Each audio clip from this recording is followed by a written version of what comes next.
അപ്പോൾ എല്ലാ പ്രിയപ്പെട്ട കുട്ടികൾക്കും നല്ലൊരു ദിവസം ആശംസിക്കുകയാണ്. ഇന്ന് ബുഷറയ്ക്ക് സെക്കൻഡ് ചാപ്റ്റർ കുറച്ച് ടഫാണെന്ന് പറഞ്ഞതുകൊണ്ട് തന്നെ നമ്മൾ കെമിസ്ട്രിയിലെ സെക്കൻഡ് ചാപ്റ്ററായ gas laws and mole concept എന്ന് പറയുന്നത് ഒന്ന് എക്സ്പ്ലെയിൻ ചെയ്യാൻ ശ്രമിക്കുകയാണ്.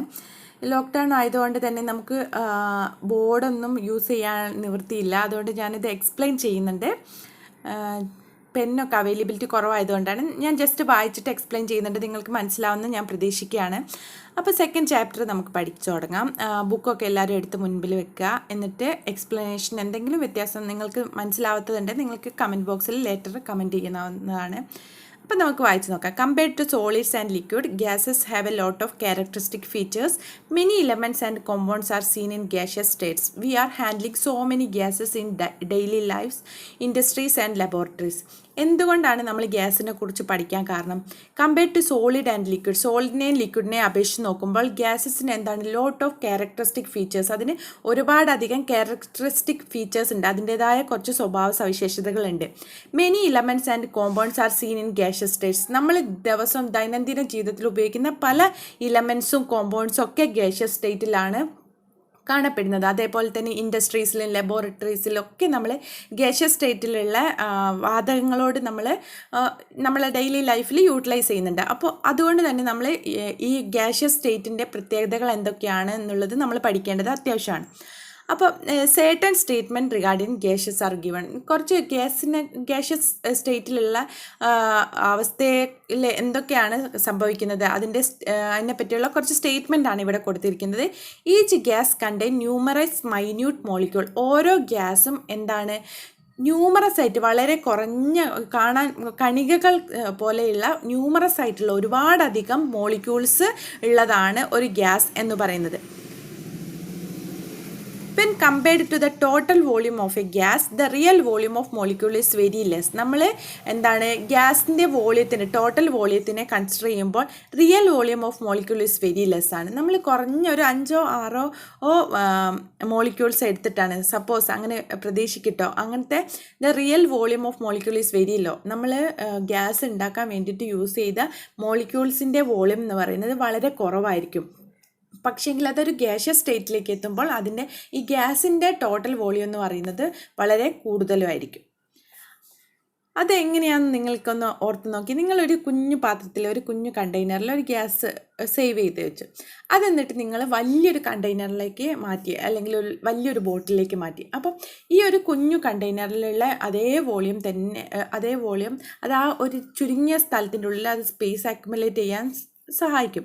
അതിനുശേഷം അത് വലിയൊരു കണ്ടെയ്നറിൻ്റെ ഉള്ളിലേക്ക് മാറ്റുമ്പോൾ ആ വലിയ കണ്ടെയ്നർ കംപ്ലീറ്റ് ആ ഗ്യാസ് ഒക്യുപ്പൈ ചെയ്യാൻ സാധ്യതയുണ്ട്. പക്ഷേങ്കിൽ വെള്ളത്തിൻ്റെയും ലിക്വിഡ്സിൻ്റെയും സോളിഡ്സിൻ്റെ കാര്യത്തിൽ ഇങ്ങനെയല്ല. സോളിഡ്സോ ലിക്വിഡ്സോ ഒക്കെ നിങ്ങൾ ഏതെങ്കിലും ഒരു ചെറിയ കണ്ടെയ്നറിൽ നിന്ന് മാറ്റിയിട്ട് വലിയൊരു കണ്ടെയ്നറിലേക്ക് മാറ്റിയാലും അതേ അളവിൽ തന്നെയാണ് അതിൻ്റെ അളവ് കാണിക്കുക. അല്ലാതെ കംപ്ലീറ്റ് ആ കണ്ടെയ്നർ മുഴുവൻ അതെന്ത് ചെയ്യില്ല, ആ സ്പേസ് മുഴുവനും അത് ഒക്യുപ്പൈ ചെയ്യില്ല. അതാണ് ഈ ഗ്യാഷ്യസ് സ്റ്റേറ്റിൻ്റെ പ്രത്യേകത.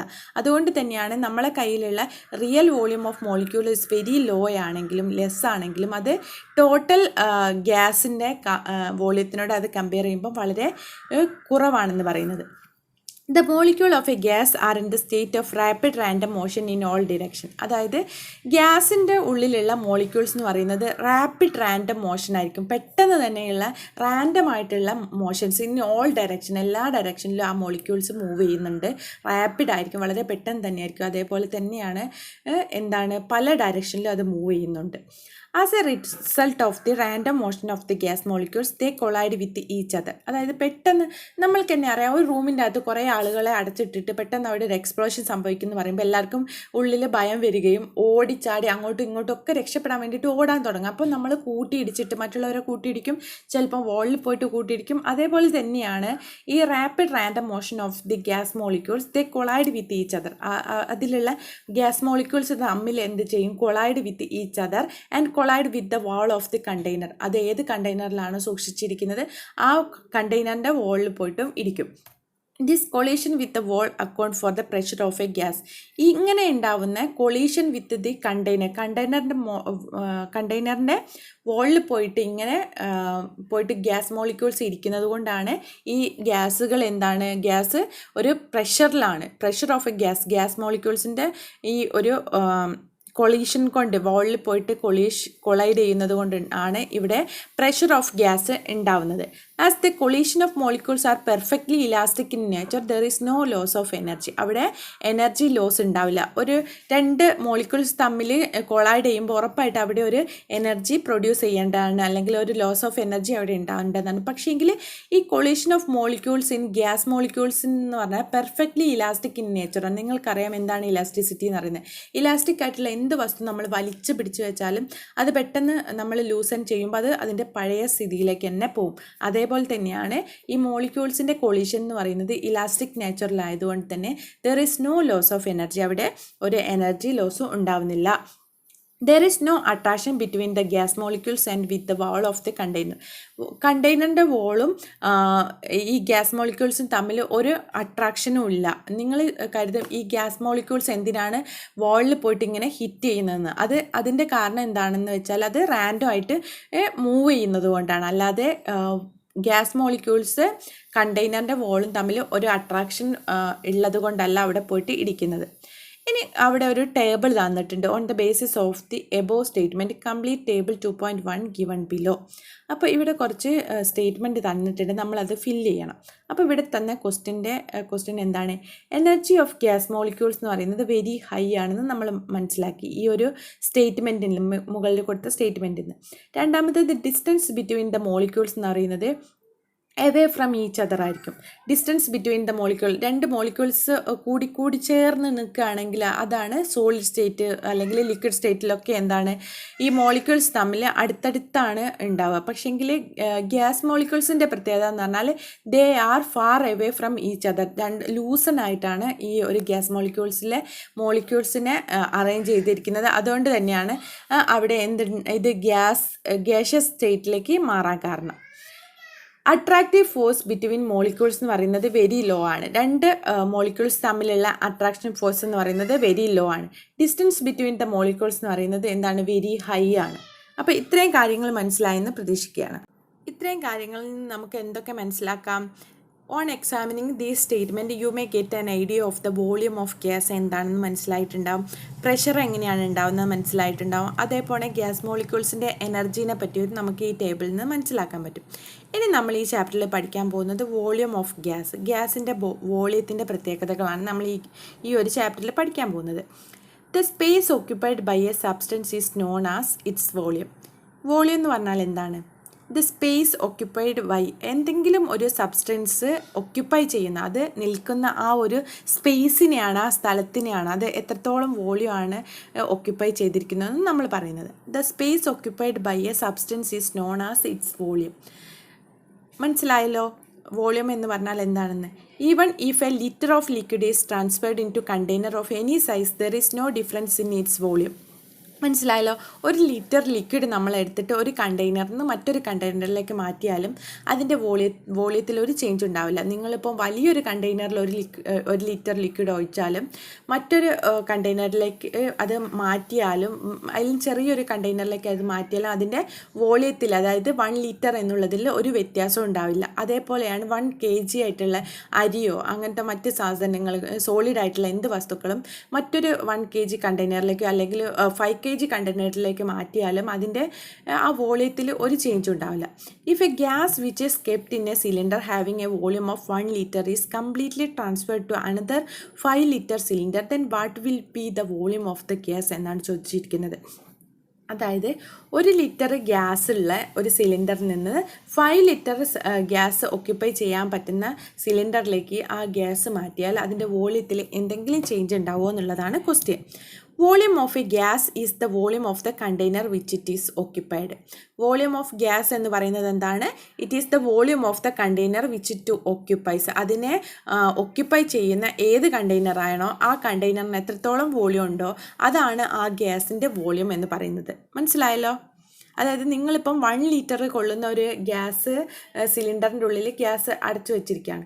അതെടുത്തിട്ട് നമ്മളൊരു 100 ലിറ്ററുള്ള ഒരു വലിയൊരു സിലിണ്ടറിൻ്റെ ഉള്ളിലേക്ക് ആ ഗ്യാസ് മാറ്റിയാലും ആ ഗ്യാസിൻ്റെ വോളിയം എന്ന് പറയുന്നത് 100 ലിറ്റർ ആയിട്ട് മാറും. അത്രയും ലൂസ്ലി കണക്റ്റഡ് ആണ് ഇതിൻ്റെ മോളിക്യൂൾസ് എന്ന് പറയുന്നത്. അതുകൊണ്ടാണ് Pull the piston of a syringe backward. Press the piston after closing the nozzle of the syringe. What will happen to the volume of air inside the syringe? നിങ്ങൾക്കൊക്കെ അറിയാം, നമ്മളൊക്കെ blood ചെക്കിങ്ങിനൊക്കെ പോകുമ്പോൾ syringe use ചെയ്യുന്നത് നിങ്ങൾ കണ്ടിട്ടുണ്ടാവും. അപ്പോൾ press the piston after closing the nozzle of the സിറിഞ്ചിൻ്റെ nozzle close ചെയ്തതിന് ശേഷം അതിൻ്റെ പിസ്റ്റൺ നമ്മൾ എന്ത് ചെയ്യാണ്, പ്രസ് ചെയ്താൽ what will happen to the volume of air inside the സിറിഞ്ചിൻ്റെ ഉള്ളിലുണ്ടായിരുന്ന എയറിന് എന്ത് സംഭവിക്കുക, എയറിൻ്റെ വോളിയം എന്ത് ചെയ്യും, വോളിയം ഡിക്രീസ് ചെയ്യില്ലേ, അത് ഇങ്ങനെ നമ്മൾ പുറകോട്ട് എന്താണ് പ്രസ് ചെയ്യുകയാണ്. അപ്പോൾ അതിൻ്റെ ഉള്ളിലുള്ള വോളിയം എന്ന് പറയുന്നത് കുറഞ്ഞു വരും. അപ്പോൾ അതിൻ്റെ ആൻസർ എന്ന് പറയുന്നത് വോളിയം ഡിക്രീസ് ചെയ്യും എന്നുള്ളതാണ്. Okay, and explain it on the basis of the distance between the molecules of gas and their freedom of movement. Gas മോളിക്യൂൾസിൻ്റെ മോളിക്യൂൾസ് എന്ന് പറയുന്നത് ലൂസ്ലി കണക്റ്റഡ് ആയതുകൊണ്ട് തന്നെ അതിന് ഫ്രീഡം ടു മൂവ്മെൻറ്റ്, അതിന് എവിടെ വേണമെങ്കിലും മൂവ് ചെയ്യാനുള്ള ഫ്രീഡം ഉണ്ട്. അതുകൊണ്ട് തന്നെ ആ ഒരു ബേസിൽ നമ്മൾക്ക് ഈ ഒരു എക്സാമ്പിളിനെ ഒന്ന് വിവരിക്കാമോ എന്നാണ് ഇവർ ചോദിച്ചിരിക്കുന്നത്. അപ്പം എന്താണ്, gases molecules are separated from each other by a large distance. വലിയൊരു ലാർജ് ഡിസ്റ്റൻസിലാണ് ഈ ഗ്യാസ് മോളിക്യൂൾസ് ഒക്കെ എന്ത് ചെയ്യുന്നത്, സെപ്പറേറ്റ് ചെയ്ത് വെച്ചിരിക്കുന്നത്. As a result there will be a lot of vacant spaces. അതുകൊണ്ട് തന്നെ ആ ഗ്യാസ് മോളിക്യൂൾസിൻ്റെ ഉള്ളിൽ ഒരുപാട് വേക്കൻറ്റ് സ്പേസസ് ഉണ്ട്. So as a piston is pressed, എപ്പോഴാണോ ഒരു പിസ്റ്റൺ നമ്മൾ പ്രസ് ചെയ്യുന്നത്, the molecules come closer and this volume decreases. Molecules എന്ത് ചെയ്യും, അത് ഞെരുങ്ങിയിട്ട് അടുത്തടുത്ത് വരികയും അവിടെയുള്ള വോളിയം, ആ ഗ്യാസിൻ്റെ അല്ലെങ്കിൽ എയറിൻ്റെ വോളിയം അവിടെ കുറയുകയും ചെയ്യും. മനസ്സിലായല്ലോ? അപ്പോൾ ഈ ഒരു പാർട്ടിൽ വോളിയം ഓഫ് ഗ്യാസിൽ നമ്മൾ പ്രധാനമായിട്ടും പഠിക്കേണ്ട കാര്യം എന്ന് പറഞ്ഞാൽ the space occupied by a substance is known as its volume. Volume എന്ന് പറഞ്ഞാൽ എന്താണ്? Volume of gas is the volume of the container which it occupies. Okay, അത് രണ്ടും മനസ്സിലായല്ലോ. ആ 2 പോയിൻ്റാണ് മെയിൻ ആയിട്ടുള്ളത്. പിന്നെ ഈ 2 ക്വസ്റ്റ്യൻ്റെ ആൻസറും നിങ്ങൾക്ക് മനസ്സിലായി, എക്സ്പ്ലനേഷനിൽ മനസ്സിലായെന്ന് കരുതിയാണ്. ഇനി അടുത്ത് നമ്മൾ പഠിക്കാൻ പോകുന്നത് പ്രഷർ ഓഫ് എ ഗ്യാസ്. എന്താണ് ഗ്യാസിൻ്റെ പ്രഷർ എന്ന് പറഞ്ഞാൽ എന്താണെന്ന് നോക്കാം. Okay, the molecule of A gas kept inside A closed container are shown in the figure. ഇവിടെ ഫിഗർ 2.1 ഒരുപാട് മോളിക്യൂൾസ്, ഗ്യാസ് മോളിക്യൂൾസിനെ നിങ്ങൾക്ക് കാണാൻ സാധിക്കുന്നുണ്ട്. The molecules of gas kept inside A closed container. അത് തുറന്നു വിട്ടാൽ എന്താ, ഗ്യാസ് പുറത്തേക്ക് പോകും. അപ്പോൾ ക്ലോസ്ഡ് കണ്ടെയ്നറിൻ്റെ ഉള്ളിൽ നമ്മൾ ഈ ഗ്യാസ് മോളിക്യൂൾസ് അടച്ചു വെച്ചിരിക്കുകയാണ്. What is the speciality of the movement of the molecules? ഇതിൻ്റെ ഉള്ളിലുള്ള മോളിക്യൂൾസിൻ്റെ മൂവ്മെൻറ്റിൻ്റെ സ്പെഷ്യാലിറ്റി എന്താണെന്നാണ് ചോദിച്ചിരിക്കുന്നത്.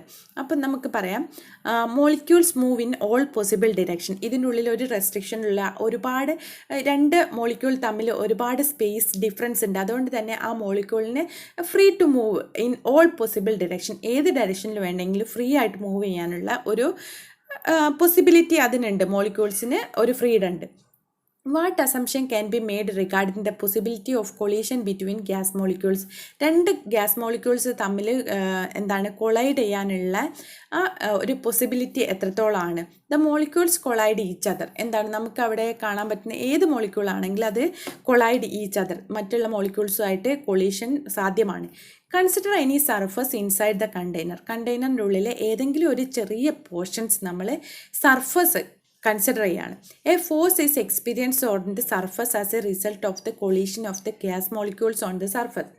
അതായത് ഈ ഒരു വലിയ കണ്ടെയ്നറിൻ്റെ ഉള്ളിൽ ചെറിയൊരു സ്പേസ് എടുത്ത് ആ വാളിൻ്റെ മുകളിലുള്ള ചെറിയൊരു സ്പേസ് നമ്മൾ കൺസിഡർ ചെയ്യുകയാണെങ്കിൽ അവിടെ എന്താണ്, A force is experienced on the surface as a result of the collision of the gas molecules on the surface.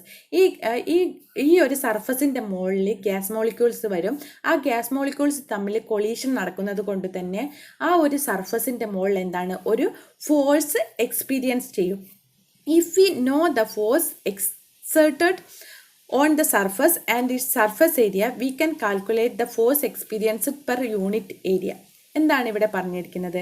നമ്മൾക്ക് ഏതെങ്കിലും ഒരു സർഫസ് കൺസിഡർ ചെയ്തിട്ട് ആ സർഫസിൻ്റെ മുകളിൽ എക്സേർട്ട് ആവുന്ന ഫോഴ്സും നമുക്കറിയാം. അതേപോലെ തന്നെ ആ ഏരിയയും മനസ്സിലായാൽ നമ്മൾക്ക് അവിടെ ഫോഴ്സ് ഓൺ യൂണിറ്റ് ഏരിയ നമുക്ക് കാണാൻ പറ്റും. ഫോഴ്സ് ഓൺ യൂണിറ്റ് ഏരിയ എന്ന് പറഞ്ഞാൽ total force exerted on the surface divided by surface area എന്നുള്ളതാണ്. ഓക്കെ, ഈ ഒരു ഇക്വേഷൻ പഠിച്ചു വെക്കണേ. ഇതിനെ തന്നെയാണ് നമ്മൾ പ്രഷർ എന്ന് പറയുന്നത്. Force exerted per unit area is called pressure. Okay, ഇനി ബാക്കി ഭാഗങ്ങൾ കുറഞ്ഞ സെക്ഷനായിട്ട് നിങ്ങൾ പഠിക്കുക. ടഫായിട്ടുള്ള കാര്യങ്ങൾ, ഇത്തരം കാര്യം മനസ്സിലായെന്ന് ഞാൻ പ്രതീക്ഷിക്കുകയാണ്. ബാക്കി അടുത്ത വീഡിയോയിൽ ഞാൻ എക്സ്പ്ലെയിൻ ചെയ്യാം. അപ്പോൾ force exerted per unit area is called pressure. അപ്പോൾ ഫോഴ്സ് ഓൺ യൂണിറ്റ് ഏരിയ എങ്ങനെയാണ് കണ്ടുപിടിക്കുക? Total force exerted on the surface. ഈ ഒരു കണ്ടെയ്നറിൻ്റെ ഉള്ളിൽ ഒരു സ്പെസിഫിക് സ്പേസ് എവിടെ വേണമെങ്കിലും ഒരു സർഫസിൻ്റെ ഒരു ചെറിയൊരു പാർട്ട് നമ്മൾ കൺസിഡർ ചെയ്താൽ അവിടെ എക്സേർട്ട് ആവുന്ന ഫോഴ്സ് നമുക്ക് കണ്ടെത്താൻ സാധിക്കും. ആ force divided by surface area ആണ് എന്ത്? ഫോഴ്സ് ഓൺ യൂണിറ്റ് ഏരിയ എന്ന് പറയുന്നത്. ഓക്കെ.